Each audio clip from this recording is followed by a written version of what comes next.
பள்ளி கல்வித்துறை சார்பில் 2024-25ஆம் கல்வியாண்டு குடியரசு தினம் மற்றும் பாரதியார் தின விளையாட்டுப் போட்டிகள் நடத்தப்பட்டு வருகின்றன. இதன் ஒரு பகுதியாக கிழக்கு குறுமைய போட்டிகளில் 14, 17, 19 வயதுக்கு உட்பட்ட மாணவ மாணவியருக்கான டெனிகாய்டு போட்டி ஜி. ராமசாமி நாயுடு மெட்ரிக் பள்ளியில் 2 நாட்களாக நடைபெற்று வருகிறது. ஒற்றையர், இரட்டையர் என ஒவ்வொரு பிரிவிலும் 16 அணிகள் பங்கேற்றன. இறுதிப் போட்டியில் மாணவர்களுக்கான 14 வயதுக்கு உட்பட்டோர் இரட்டையர் பிரிவில் ஏபிசி மெட்ரிக் பள்ளி அணி புனித பிலோமினா பள்ளி அணியை வென்றது.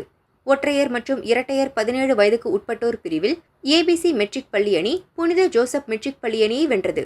19 வயதுக்கு உட்பட்ட ஒற்றையர் பிரிவில் ஸ்ரீ ஜெயேந்திர சரஸ்வதி வித்யாலயா மெட்ரிக் பள்ளி அணி புனித ஜோசப் மெட்ரிக் பள்ளி அணியை தோற்கடித்தது.